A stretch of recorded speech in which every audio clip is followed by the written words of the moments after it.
क्या नहीं, मैं सही हूँ बिल्कुल। कोशिश कुछ इस तरीके से करेंगे कि उसको हम कुछ इस तरीके से पढ़ते रहे।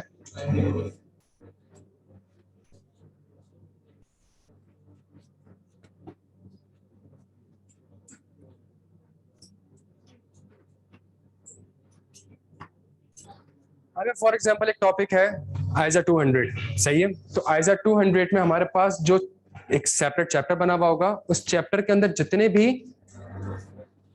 हाँ जी कॉन्सेप्ट्स होंगे, मैनेजमेंट की क्या जिम्मेदारी है, ऑडिटर की जिम्मेदारी क्या है, इनहेरेंट लिमिटेशंस क्या होती हैं, कोई पास्ट पेपर के सवाल होंगे, उसकी सेपरेट हेडिंग्स आ रही होंगी। तो हम कोशिश ये करेंगे कि लास्ट बैच का पोर्टल भी इसी तरीके से अरेंज किया था, इस बैच का पोर्टल भी हम इसी तरीके से इसको अरेंज करें। क्यों? ताकि कल को आपने कोई चीज रिवाइज करनी हो, कोई पास्ट पेपर आपने अटेम्प्ट किया और आपने सॉल्यूशन बैठ के देखना हो, तो आप लेक्चर 1 और लेक्चर 2 में जाके आपको ख्वारी ना करना पड़े। आप फौरन से क्वेश्चन ऑटम 17 में आएंगे, वहां पे क्लिक करेंगे, आपको फौरन से आपके सामने एक आंसर प्रोड्यूस हो जाएगा। साइमल्टेनियसली अगर आप आईसीडब्ल्यू फाइनल एबीसी कंपनी में क्लिक करेंगे तो आपके पास फौरन से उस आईसीडब्ल्यू का आंसर आपके सामने, जो मैंने पढ़ाया होगा क्लास में, वो आंसर आपके सामने प्रेजेंट हो जाएगा। क्या यहाँ तक बात समझ आती है प्यारे बच्चों? ये बात समझ आती है। एक बहुत बेहतरीन जो चीज है, चलेगा भी तुम्हारा लॉगिन हुआ है तुम्हारे पास?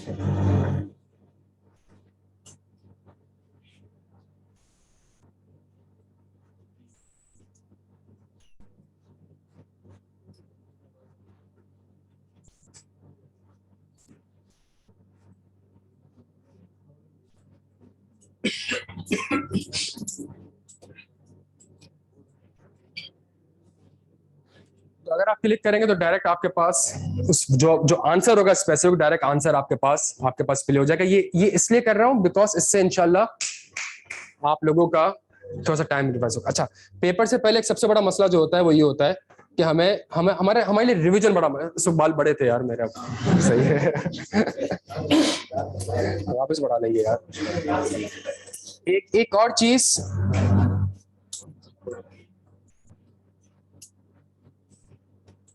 जो लास्ट अटेम्प्ट में जो बच्चा पेपर देने गया उसके लिए बड़ा हेल्पफुल रहा, और वो ये कि ऑडिट सॉफ्टवेयर है यार बच्चा, ये वो चीज है कि आप 2 घंटे इस सॉफ्टवेयर को देख के आप अपना पूरा ऑडिट रिवाइज भी कर सकते हैं। अगर आप कहीं भी जाके फंसेंगे, आपको नहीं समझ आ रहा है इसमें कौन सा सिनेरियो अप्लाई होगा, कौन सी इलस्ट्रेशंस अप्लाई होंगी, ये सॉफ्टवेयर आपसे बातें करेगा, आपको आपके सवालों का जवाब देगा। ये सुनिएगा मेरी बात को। खैर ऑडिट पढ़ा नहीं है तो इसलिए मैं इसके ऊपर सिर्फ आपको बता देता हूँ काम किस तरीके से करता है। फॉर एग्जाम्पल आइजा 570 गोइंग कंसर्न, जब आप इस पर क्लिक करेंगे तो आपके सामने कुछ हेडिंग्स आ जाएंगी कि जी गोइंग कंसर्न एजम्पशन क्या है। आपने कहा कि जी मुझे मालूम करना है कि what is going concern assumption. जैसे ही आप इस पे क्लिक करेंगे प्यारे बच्चों, आपके पास एक आंसर आ जाएगा कि जी गोइंग कंसर्न एजम्पशन वो होती है कि continue in the business for the forcible. ये डेफिनेशन सुनी होगी आपके साथ, फौरन से क्विक रिवीजन हो गया।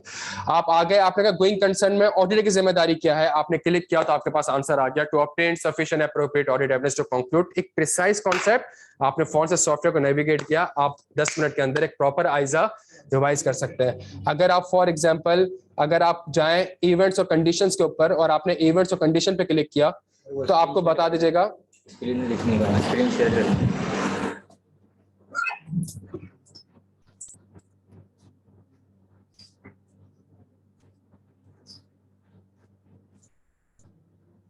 स्क्रीन शेयर तो करेगा ये,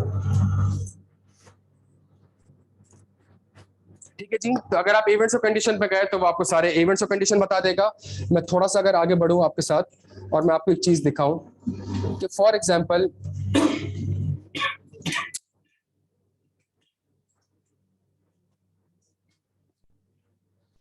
अगर गोइंग कंसर्न असम्पशन एप्रोप्रिएट, आपको वर्ड समझ में नहीं आएगा, बच्चे आपको समझाने की कोशिश कर रहा हूं। अगर गोइंग कंसर्न असम्पशन एप्रोप्रिएट है, सही है, तो ऊपर अगर आप हेडिंग देखें तो अगर मटीरियल इंस्टेंटली एग्जिस्ट करती है, हाँ जी एग्जिस्ट करती है, तो उसको डिस्क्लोज कर देंगे। तो जैसे से आप क्लिक करते रहेंगे वो चीज आपको उसके ऊपर आंसर्स बताता रहेगा। अगर आप कहेंगे अगर ये सिनेरियो को तो बताएं क्या रिपोर्टिंग इंप्लीकेशंस होगी, वो आपको उन सिनेरियो को एक्सप्लेन करना ऑटोमेटिकली स्टार्ट कर देगा। और इसका एक और फायदा क्या है, यहाँ जो आपको हेडिंग्स दिख रही हैं और जो अभी आपको मैंने पोर्टल दिखाया है, दोनों आपस में सिंक्रोनाइज्ड है।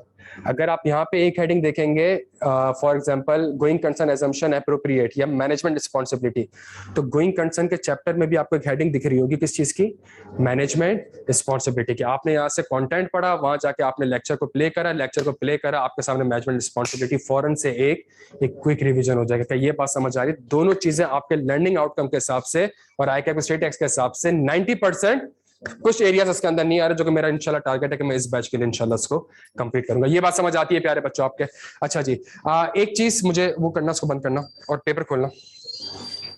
किताब का मैं आपको थोड़ा सा बता दूं, देखो से बच्चा बार बार सवाल जो पूछता है ना यार, वो खत्म करे उसको।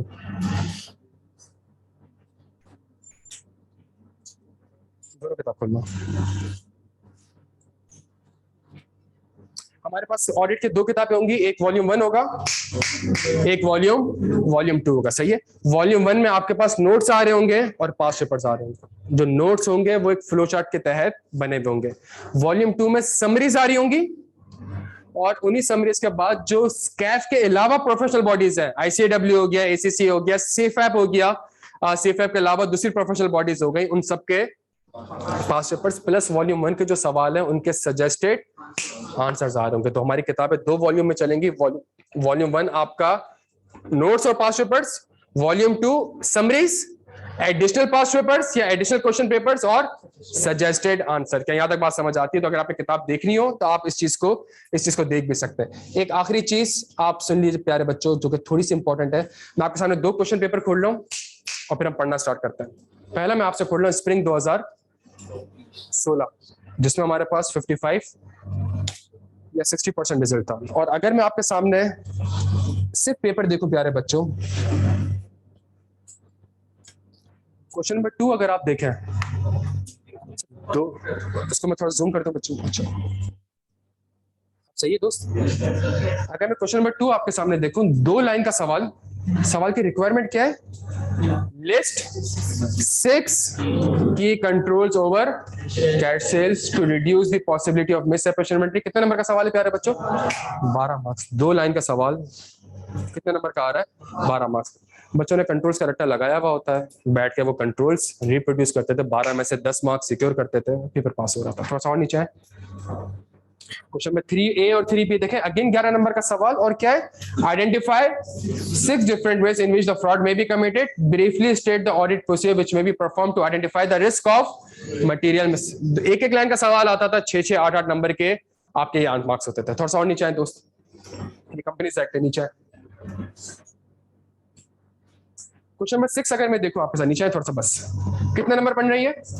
5 4 9 13 16 19। प्यारे बच्चों 5 लाइन के सवाल और आधी लाइन के सवाल, और कितने marks?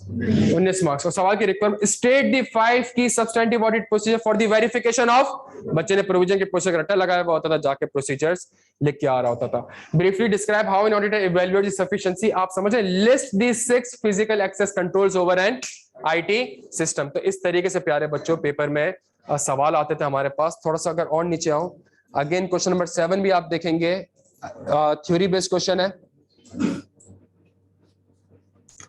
List 4 key terms of engagement which should be agreed with the expert। 2 number का स्पेसिफाई द फैक्टर्स, 4 मार्क्स का सवाल। क्वेश्चन नंबर 10 भी अगर मैं आपसे देखूं, 4 वर्ड्स के सवाल है प्यारे बच्चों। कितने मार्क्स के सवाल आ रहे होते थे? 7 मार्क्स 8 मार्क्स। ये हमारे पास पेपर होता था, 2-2.5 पेज का पेपर होता था, पेपर खत्म हो जाता था, 100 नंबर आपके आराम से होते थे।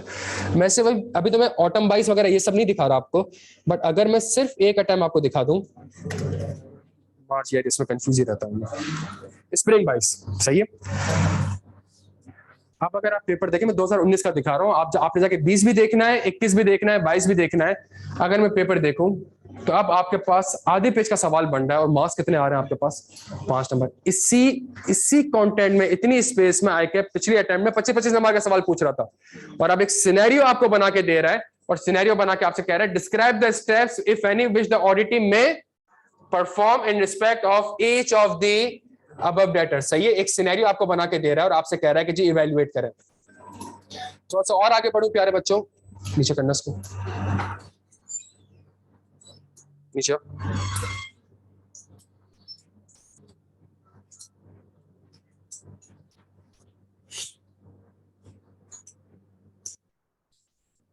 और नीचे।